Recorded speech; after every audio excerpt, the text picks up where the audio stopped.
Hey, hi there, gorgeous Tauruses. Welcome to my channel. My name is Bella, and most people know me as Bella the Secret Psychic, and welcome to your love horoscope for May 2017. And how I work is I work with my spirit guides. That's how I do all my readings. If you'd like to know more about me and my services, just look at the link below. And if you do like what I have to say, then do like, do share, do comment, and subscribe. So, what do my guides want to convey as a general kind of overview? The things for you to consider and think about when you go through next month, or this month, I should say. Sorry, I'm recording this in April, so it is May for you guys now that you're viewing this. So,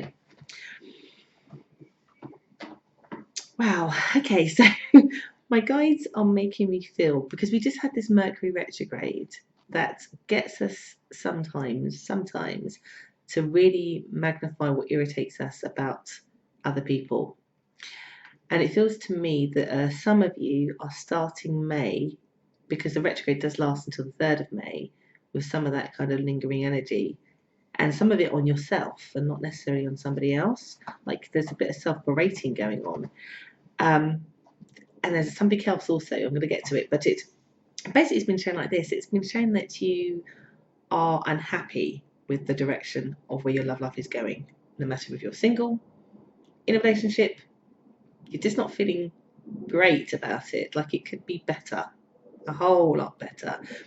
But for some of you, I'm being shown that you are either worried about the way that you have been responded to somebody in a very, very unhealthy way, like you're scaring somebody, or that somebody is scaring you in how they are performing in a relationship, which is making you feel like you're worrying, or that you are also feeling like you're not happy. That's for some of you. Some of you won't be that dramatic, but for some of you, that's the image that my guides are getting, that either you are perpetrating scary behaviour or somebody else is perpetrating scary behaviour. And it's not good. I would 100% say that your fear and your worry, or your worry in particular about things not feeling really good, would be absolutely true. And even if you're single, it feels very much to me that if you're single, that you're just very unhappy, obviously, that you're in that position and that you seem to be having no luck. That will be part of the retrograde magnifying that for you. Just know that that will pass for those who are single thinking that way. But for those of you where you are absolutely 100% not happy and something needs to change, particularly those of you who experience some sort of fear aspect, then by golly, you do need to change something. Because what they're saying it's doing here, particularly those who are self-berating themselves, almost taking the blame for something, or saying, well, maybe this is all I deserve, or this is my luck. One, this is not how Tauruses think, I have to say. But two, you're almost dissecting yourself into different compartments instead of seeing yourself as a whole person that has light and darkness and happiness. Like it feels to me that you're like, we all have things about us that sometimes we don't like, that are superficial or really, really deep. It feels to me that you're just like you know, like how, for those of you who have ever read Harry Potter, there's like Lord Voldemort, and basically he splits himself in 7 different ways. That's how it's been shown. Like you rip out one part of you and you look at it and you dissect it and go, that's rubbish, and then you pull out another one and go, that's rubbish, and then there you are, sort of left in your hands holding all these elements about you. And again, this might not be about you. This will of course be that you're putting out loads of elements about that other person, and then looking at it and going, no, I don't like this. Don't like this at all. So if it's about yourself, you can either reabsorb those things that you don't like about yourself, but in particular, if this is about the other person, you do not need to carry that. You do not have to have this relationship where actually all these things that are quite big deal breakers, you don't need to hold on to them. In fact, give them back to the other person and say bye, is what I would say, because it's not feeling like things are going quite as well. If you're in a long-term relationship, I feel here that basically massive readjustments need to be worked at in the relationship, and it's definitely a month to be working at it. So not necessarily you should be walking away, but you should be definitely highlighting it as a real concern that if it's not, it only can perpetuate and get worse, which is not going to be healthy for the relationship. So take this as an opportunity to build foundations, even seek some outside help if that's needed. But for those of you who are in new connections, or particularly long, and this will apply if it's long term as well, you are experiencing some kind of fear. No, don't do this to yourself. My guides are saying here, you need to give that person what they're projecting onto you, give it back to them, and run. As far as I'm concerned, understand the truth of the matter. My guides are saying here, understand and stand in your own truth, and honor and respect yourself. When you do that, only good things happen.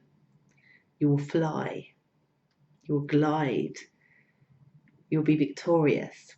And I feel very much in the 3rd week of May, a lot of you will be making decisions that you want to fly away independently, that you will stand in your own truth, because the truth is hitting you that perhaps the situation or the circumstances will not change, or they can't be.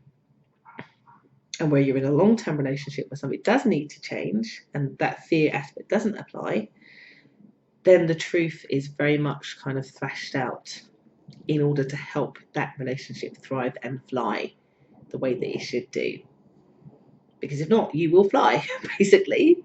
So the ball is pretty much in your court. It's almost like stay holding all those elements that are just not healthy, and you've seen this and you know it's not feeling very good for you, or fly away like a bird, because you'll be happy to do it. It doesn't always feel great, first of all, but I think if deep in your soul you'll know it'd be the right thing to do. Stand in your own truth and be rewarded greatly for your bravery in a situation.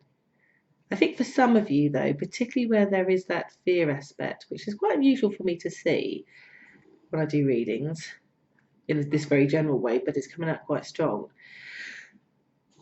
that the other person, particularly where they have that kind of control, or as you know, putting off some sort of fear vibe, that they won't let you do it easily. So be aware of trickery and deceit, or them trying to stifle that happening. Seek outside help if you need to. My guide said, basically don't get drawn back in, only to have to repeat the cycle a few days or a few weeks later. Do know that you are protected and supported, and that you shouldn't be fooled. Right? Remember those things that you saw that you were holding in your hand that didn't feel really good. Carry that with you, and know that you're making the right decision. I feel for some of you as well, you'll be happily running in another direction, and not wanting to look backwards. And basically, my guys are saying here, by doing that, you get your cake and eat it, because you get freedom. You get to not feel that worry, that anxiety. You get to be available to have a loving relationship and not one that is holding you back. It's very much like that this month, which does surprise me, because I think yours is one of the deeper ones that I've had. And this may not apply to every Taurus, but there's something happening in May that you're not happy about overall, particularly in the direction of where a connection is going, or your love life. And if you're single, do stand in your own truth in that 3rd and 4th week. Make better choices about how you're going to date, where you're going to date. Fly. It may have been that you have to broaden your horizons to where you have to do it. Look further afield. Do it. Run towards happiness, not towards old patterns or towards scary situations, basically. And if you are one of those Tauruses who happen to be perpetrating that fiery, scary thing, it's probably time to recognize that if somebody's triggering that kind of aspect of you, then it's not good and healthy for you either. So give yourself the gift of stopping doing that and run in another direction, because obviously there's something about that connection that is triggering you to be that way. All right? So sorry if that sounded a bit harsh. Doesn't mean to be, but I always convey what my guides give me, and that's what they're giving me this month for you, Tauruses. So I do hope that you receive it with the love that it's intended. So I do hope that's been helpful for you today. Lots of love, lots of light, and if you like what I've had to say, then do comment. And again, if you'd like to know more about me and my services, the link is just down below. Have an amazing, amazing month, Tauruses, and be well. Take care.